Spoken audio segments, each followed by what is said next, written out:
Michael Russell actually on pole position, and he's very experienced here, of course, with the number 68 bike. But it's a great start from the number 12, Ian Hutchinson. Ian Hutchinson gets away very, very effectively as they all head down. Oh, it's easy to run a bit too wide, but immediately Michael Russell coming back up the inside, number 68, and actually does take the lead. He does indeed, and just behind him is Steve Plater. Storm Stacey as well, look out for him. He's in black and pinky leathers. He's coming around the outside, number 22. He's going to be in the hunt. Look at this spray. Lots of people taking different lines, and Billy McConnell there also, number 24. He looked like he was up front.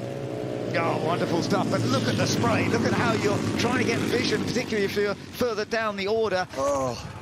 Yeah, sadly, didn't get that bike going in the end. That, I think, was McGuinness Bowl, one of the favourites for the race, qualified in 5th. I think that might have been those boys. Right, but look at this. It is Billy McConnell that's got in front now. Yeah, the Australian, great rider. Formula, he's won the Super Sport Championship, British Championship in England, riding in BSB this year, and on the Honda, doing a good job. Yeah, we're doing a great job on the Norton Manx right now. We do have plenty of Norton Manx up against the matchless G50s. That is the game here, and it is early in the race, as you can see. And it's everybody trying to find where's the grip, where can I get the line right. But that is a good breakaway so far. Yeah, it is. There's Storm Stacey, so he's slipped past Plater. Looks like Plater might be coming back, coming down the straight. We'll see when they hit the braking area. Yeah, I think Plater's just got the inside line. Look like Johnson behind him. There's Leon Haslam, number 82. And then we've got a problem further back there. That's for Dave Johnson on the 62 Max. He's got his hand up. Yeah, that's disappointing. But we did hear there could be several having problems. Now, in the meantime, this is a really, really good getaway by Billy McConnell, who is leading as they come over the line for the first proper lap. But also, great stuff going on by Michael Russell.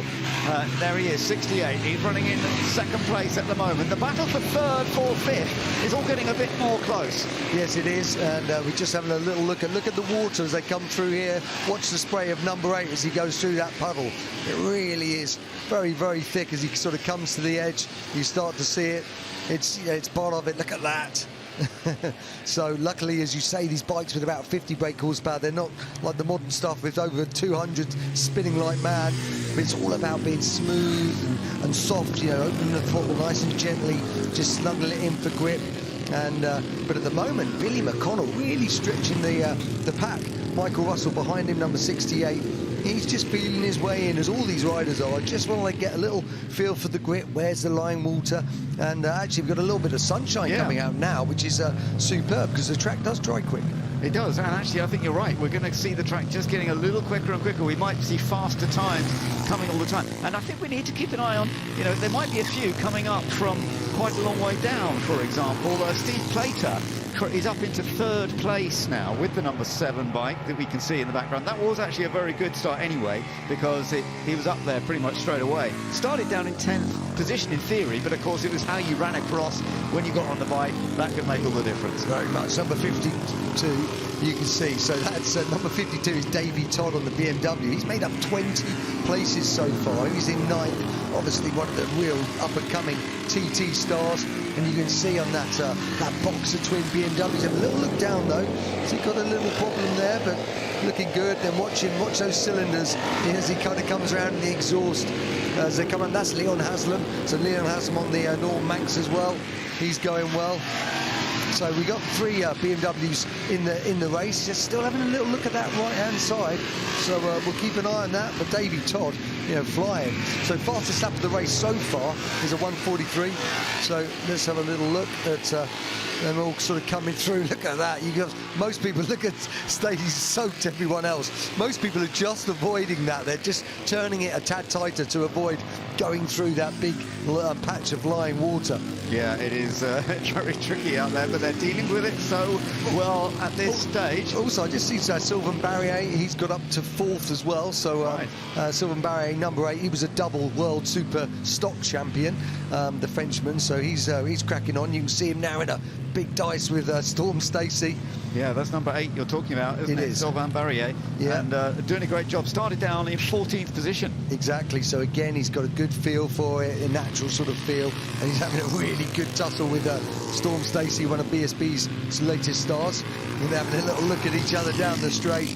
The fairing's probably going to just give him a little mile an hour or two on top compared to the bike without the fairing. And there's little Lee Johnson, number 66, so he's coming as well. And the advantage he's got is he's small and light, which is a real advantage on these motorcycles. Again, on the Manx, all these three on the Norton Manx. Yeah, all the Manx Nortons, aren't they? So we got plenty of the Manx Nortons on board. Oh, that's David Todd. We saw him looking at the right-hand side of the cylinder, and that's a shame because he was absolutely flying. And unfortunately, it's yeah, the bike's gone bang. It's one of these Caxor replica motorcycles. So David Todd just getting his way out there. So disappointing for him. Yeah. So, and just have a little look at lap times. Billy McConnell, a 1:41.4. There's no one else. The next fastest time is in the 45, so he's lapping 4 seconds quicker than everybody else. He's got an 8.5-second lead at the moment. Now, look at Lee Johnston. So I don't know whether Barrier's made a mistake, but Barrier, he's dropped the Frenchman who just moved up to 4th. He's dropped a couple of seconds back from these guys, and Lee Johnston seems to be sort of going forward. But Storm Stacey, he's having none of it, and he's back through. And the lovely section of St Mary's. What a section this is on one of these. It is, but as you say, this is proving to be an excellent battle between these two, fighting for what is 4th place. Will it become a podium? It could be, depending on what happens, just a little bit further ahead. There is a bit of a gap to the top 3 ahead, but as you say, for our leader at the moment, and remember, they will be swapping over to another rider a little bit further into this race, so that can change everything. But McConnell leading, but again, a little blast past by Johnson, so yeah, going very quickly. Now there is our leader then, and making that excellent getaway, Billy McConnell, and as you say, setting fastest laps. Looks like another good lap coming up. The gap 8.5 seconds, but it's going up more than that now. Yeah, it is. He's having a little look at his board and tucked in on the Manx Norton. And sure, he just avoided that section a little bit, and again, it's a 1:41.4, so again, a bit quicker. Each lap has gone quicker and quicker. And as you say, it's a 2-part race in that you've got another rider to come in and swap with. They've got to do the second sort of part of it, and it's obviously the overall aggregate of today's and tomorrow's for the overall winner. But so it does make a difference to who your teammate is, and you know, so that's Billy's is Tony Perkin, who races the bike normally in the Lansdowne Classic British Championship, but at the moment you can see the Australian McConnell really committed, and he's found a groove. The other guys are improving their times. 45.0 for Russell on the last lap, but that's the next quickest lap. So again, he's just got that advantage. As we look at the journalist Adam Child there, and also James Ellison, number 51. James Ellison, a European Superstock champion, obviously an ex-BSB man. Duffers there coming through. He really is a who's who of names. Now that's Tom Sykes, ex-World Superbike champion. That's the bike I rode for about 10 years. Ian Garber's bike, fantastic machine, matchless G50. But we're looking back at that battle for 4th. It is. We got Stacey on the inside, 22, number 66, Lee Johnston, the absolute proper roadsman, racing in Supersport, 600 this year on a Triumph in the UK. I love the way that when you're racing against another rider, and the way you just look at each other as you're going past. Yeah, it's a bit of fun in this, isn't it? So you're kind of going over and maybe giving each other the odd side here and there. Let's have a little look at this. Storm Stacey's just coming up the inside, and you can see he just has to wait a fraction before he tips it in. Knowing where he is all the time. This is really good stuff, though, isn't it? Absolutely. And that sense of the rider, of knowing exactly where you are, how much space you're giving next door, it's always a big challenge. Now, when you got to remember, so the pit window is from 8 to 16 minutes, you know, when you can come in. These guys will try and push it as long as they can before they sort of swap over. And so that is going to just change the nature of what's happening in the race. As we look at a little further back there, we've got that's Luke Hedger, number 23. He's in BSB as a privateer. We've also got the McConnell bike, and then number 37, of course, James Hillier and Dan Jackson. For many, that was the bike that we thought would really be in the hunt. They're 10th, and they're you know, this is the battle for 9th. But Hillier. whether he's had a slight problem, he's 45 seconds down, so that's really, for many people, thought number 37 was going to be, you know, certainly the possible winner, because his teammate's so quick as well, Dan Jackson. Yeah. So they've just had whether they've had a really poor start or couldn't get it going or something. So we'll keep an eye on that. Hillier at the moment, he's doing 48, so he's a good 6.5, 7 seconds off what Billy McConnell's doing at the front. And every lap so far Billy's done has been the quickest. He seems to have found that mid-41s at the moment and sort of settled on that pace. Jamie O'Brien has got that 8th place. This is really impressive, but this is a great battle, and as you say, because they will be handing the bikes over. The pit lane is open, as you can see. There's the sign, but some of them, as you say, will be staying out there for a bit longer because they've got we've got the rapid VIPs out there, but there will be one or two who may decide, let's go for the early stop. Well, I'll tell you who has just caught my eye, and that's Dunlop. So Dunlop, who was qualified right down in 25th, he is now up to 6th spot. So they swapped overnight from the BMW to a Manx Norton, and he is absolutely flying. So just keep an eye out on Dunlop as well. But he's actually quicker than all the men in front of him. He's in the 43s and they're in the 45s, 44s. So we'll keep a little eye on Dunlop because he's going to be with. No, look at that. He is. Look who he is. Here he is. He's already. So that's a battle for 4th. Remember, he started 25th, and you know Robert Dunlop, the greatest TT rider of all time, and what a job he's done there to bring that through from the position he was in. Yeah, that's stunning. And he's taking one place, I think, or is he? No, has to just to back out of it a little bit there. But this is still the fight for 4th place, which is one of the closest. Oh, look at that! Did you see that? Both feet off as well. Storm Stacey. Yeah. You know, he's just absolutely going. He caught it, span up on a little bit of water, and as they're coming up, so we're just sort of flicking back a little bit here to top 10 fight. Yeah, the top 10 fight. There's Hillier just coming through. So it looks like he's probably, his Hedger still, no, he's got the better of Hedger now. So Hillier just coming through, back to Hedger, you can see there.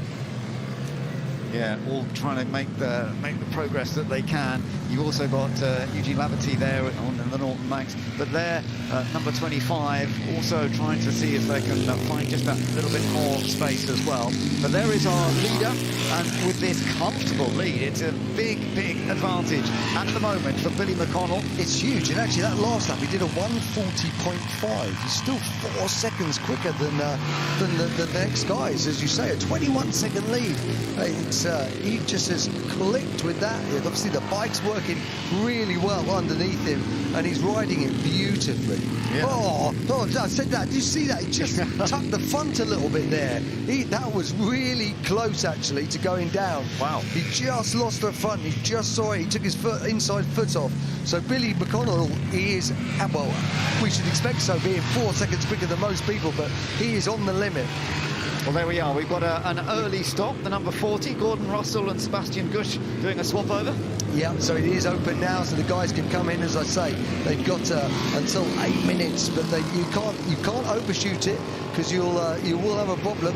Billy McConnell there, he's just sort of coming past number 25, which is Jenny Tinmouth. Jenny Tinmouth, obviously one of the fastest lady ever around the Isle of Man TT, and an absolute superstar.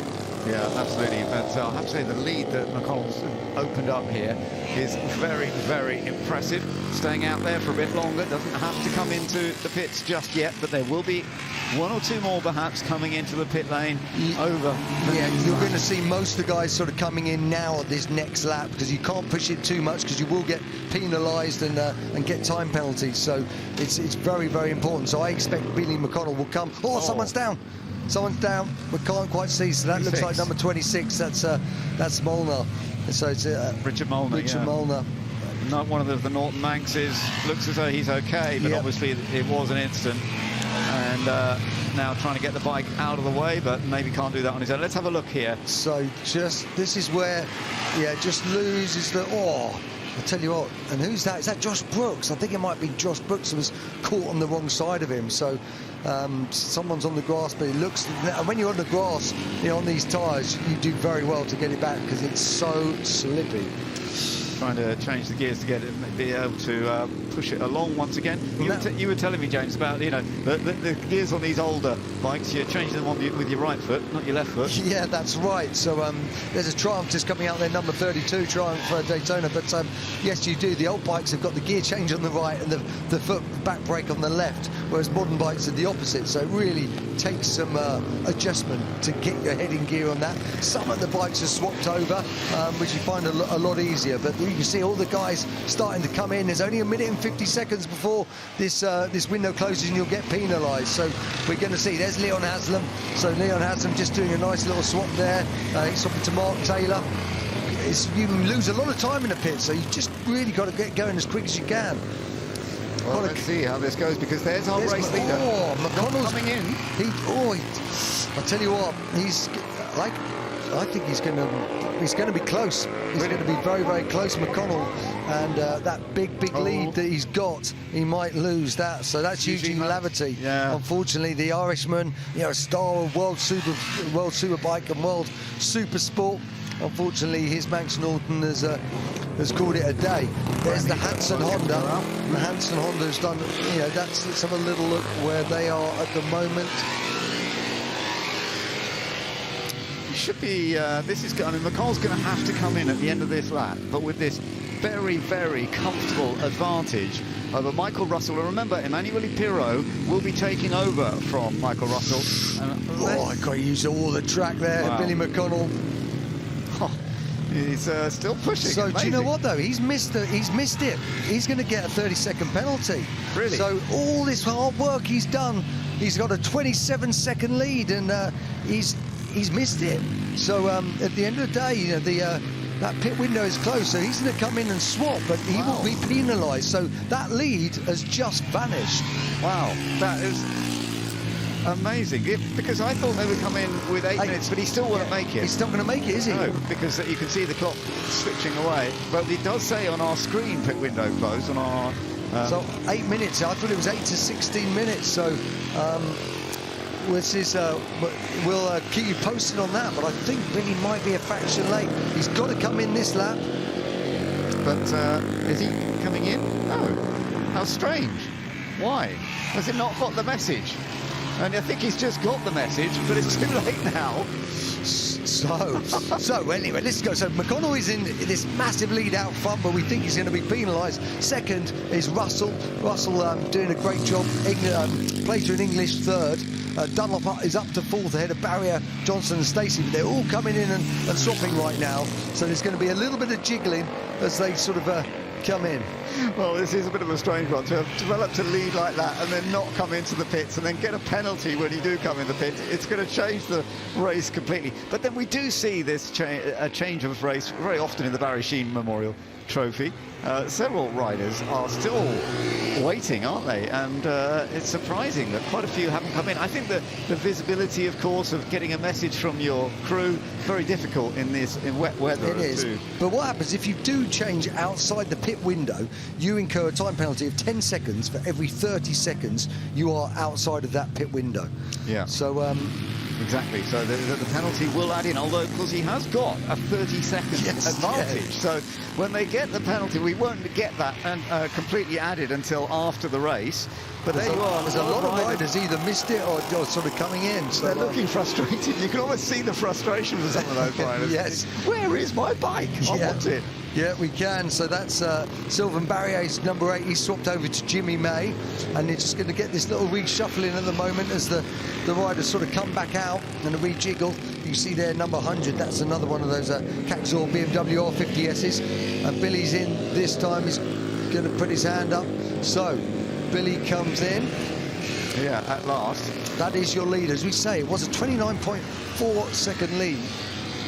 But it's surprising, isn't it? And quite a few other bikes. I'm surprised looking at our list at how few, there's still 4 or 5 that hadn't come into the pits well after the time they were meant to come in. Yep, Adam Child just dropping Stuart Tongue there as well. So the journalist He's just swapped over, and as he's out the pits, and they're also looking at, so that's Billy McConnell's teammate Tony Perkin, the classic racer himself.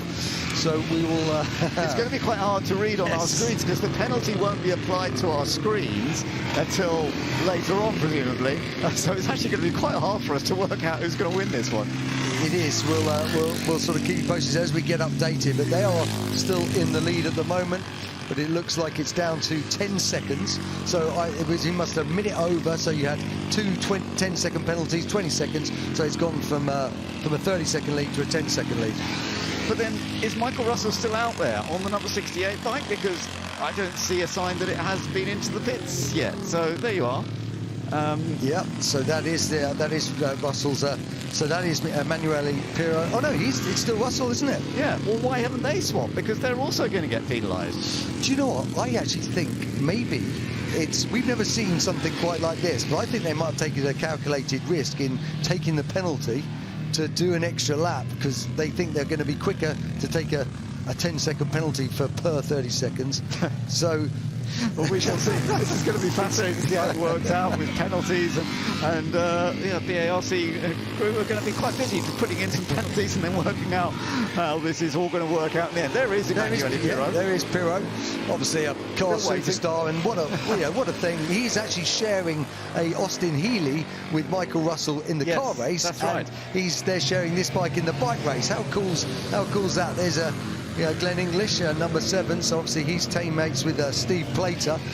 They're looking good. They're in just 4th. It looks like Dunlop's got ahead of them in the in that sort of changeover. So we're just having this little rejuggle at the moment.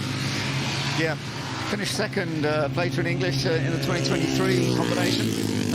Let's see whether they're going to be able to get another chance to get a podium this time.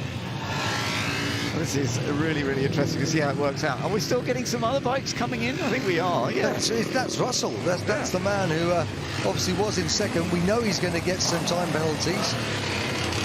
So swaps over to Pirro. Where are they at the moment? So they're still just in second, I think, at the moment.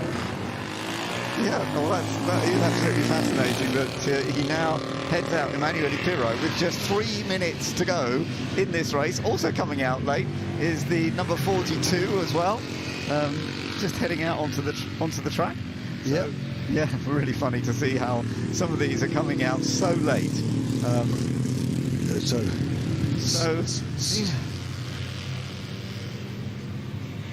Emanuele Pirro, yeah, in theory.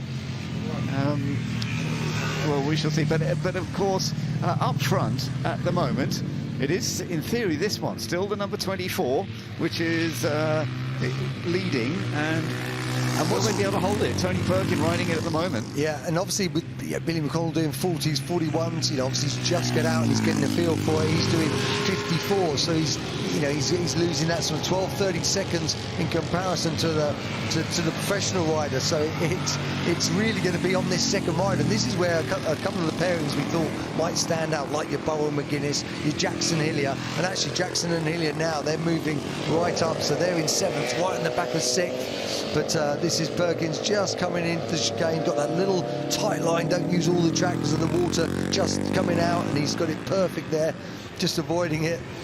Yeah, well, let's just see, because as he goes over the line now, he does a 1:53. As you say, they were doing 140s earlier on, but then I'm not seeing, as you say, even though we've got some competitive riders coming out this second batch, but nobody's showing a real... No, I mean, 53s looks like the best sort of times that people are doing. Now, if there's a 30-second penalty... Here's Pirro, so he's currently in second. Yeah, just to see what that gap is again, but it's showing it's at around 30 seconds. I mean, if it is a 30-second penalty, but I'm not sure it's going to be that straightforward. Let's have a look to see what the gap is. Anyway, those two will have penalty. He'll have a penalty as well. 36.4 on that lap, so it's you need to be Einstein to work this out mid-race, unfortunately, because we don't know exactly how much over each person was, but we're half thinking that it's going to be number 7 in third, English Plater, who are probably going to be in the lead because the rest have all got penalties. And actually, So he changed within the window, and when you're watching him now, Glenn English, obviously an absolute classic rider himself, and he's just about to go past Emanuele Pirro anyway, so he's swallowed up that time, and number 42, so Hornby and Dunlop. So it looks like, oh, he's just missed a gear there. He's going to go wide. I just saw him with the gear. He's got to be really, this is super slippy. So he just got up. It looked like he was probably on chance to make amends then, but I watched him miss a gear. He's just got to be slightly careful rejoining the track. He's had a look. There's nothing there, and he gets going again. He did well to keep that up, because as I say, you go off on these tyres at speed in the wet, and that grass becomes like ice. So again, it's a roll of the dice, but that almost certainly puts it back to Glenn English and Steve Plater, number 7. They should be the men as we watch Perkin come through, and there is number 7. So he's passed Emanuele Pirro, who's doing a great job, and you know, he's hardly done any bike racing, so absolute hats off to Pirro. I think he's been brilliant. Well, the checkered flag is out, as we can see, and the Perkin-McConnell bike has crossed the line already, and in theory, you would think they'd have won, but no, because they've got penalty, but the gap, that's what's going to be interesting, how big the penalties they get. Is it going to be this one? It is. I mean, it's he sort of comes across on that matches G50, and it really is obviously we knew it's a two-part race, 2 different riders, but with the penalties as well, it's made it quite a confusing outcome for us, and we're just hearing. So at the moment, it is Perkin, English, Russell is your top 3, and with Dunlop there in 4th. So, but we'll wait and see for that to be confirmed. But as you say, also what's important is that whatever the result is here will not determine the result, because we've got a second race. We've got to put the 2 together. We've got a second race tomorrow. So I've just never seen, I've been coming here 15 years, I've never seen so many riders miss the window. I know, ever. I'm astonished. Ever, because it's the one thing you always like, don't do that, because you know you just get heavily penalised for 10 seconds for every 30 seconds. So you know you're going to get at least a 30-second penalty if you do an extra lap. Yeah. You know, so that's yes. So it does look, from what we're hearing at the moment, because it is more than 30 seconds between Perkin, McConnell and English and Plater, it actually does look as though the number 24 bike has probably done enough. So Billy McConnell, a job that he did earlier on. Well, they deserve, I mean, for Billy's riding in that early part of the race, he was absolutely incredible. So it comes across, and you can see how happy he is. Tony Perkin, just absolutely fantastic. Yeah. And I mean, that should be the result, as in how they've ridden.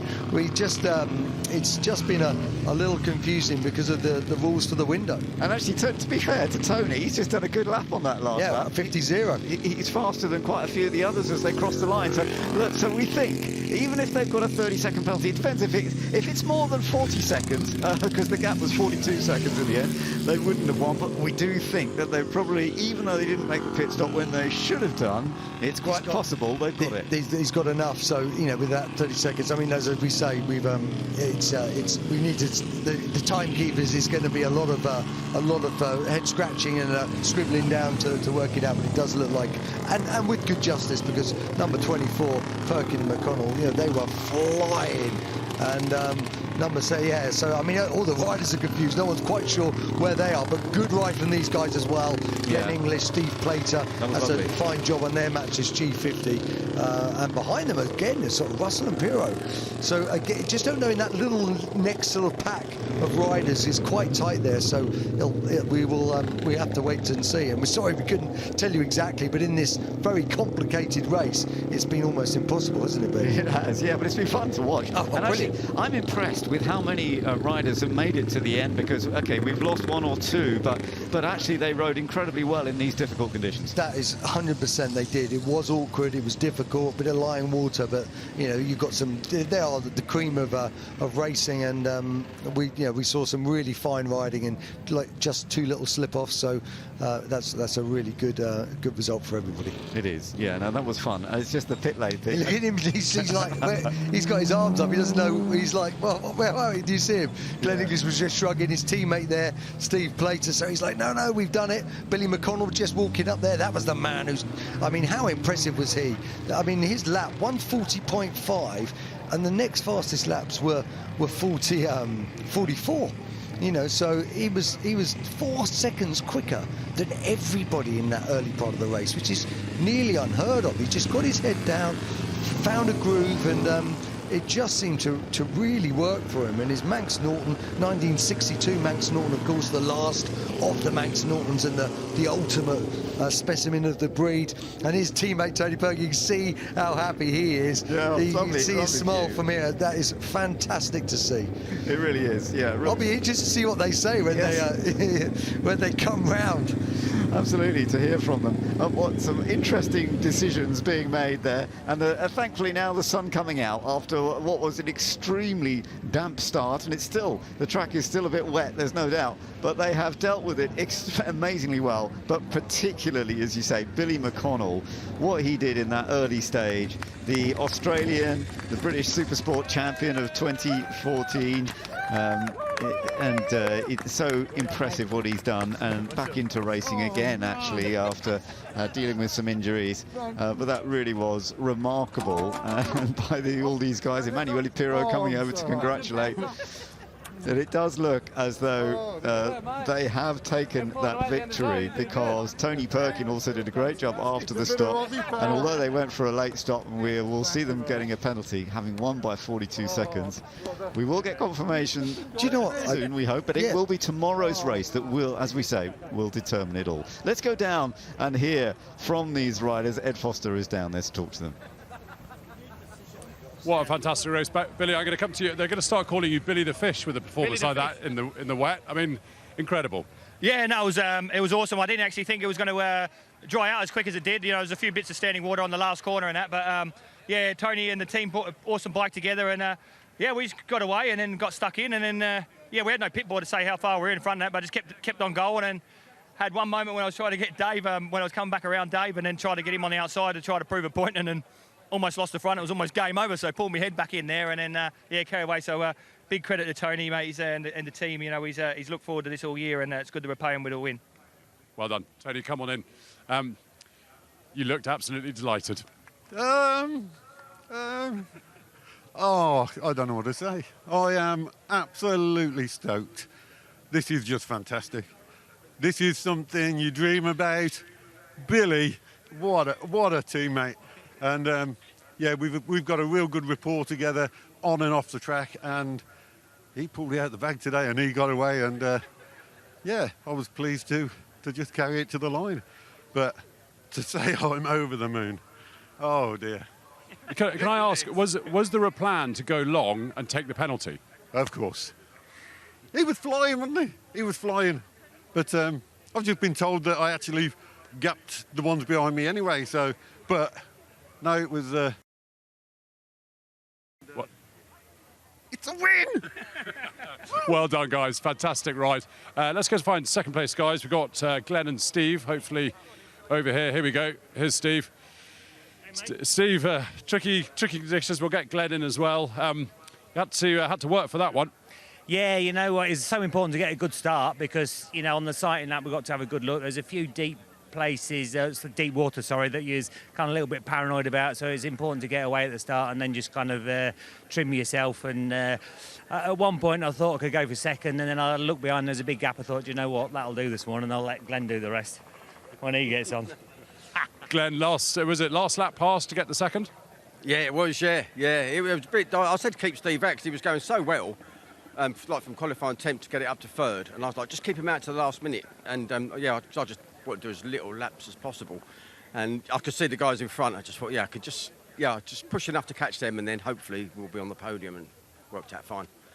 Well done, guys. I let them down. It's a lot of pressure in it to jump on, and there was a lot of oil out there. I just thought, yeah. But it was the same for everyone. But yeah, brilliant. And it's all in memory of Chris, our friend, co-owner of the bike that passed away. Well done, guys. Great riding. Thank you. Let's go find third place, guys. I think we're going to have quite a delighted pair of riders over here. Emanuele Pirro, you'll recognise him from Le Mans, and now on the podium at Goodwood on a motorcycle.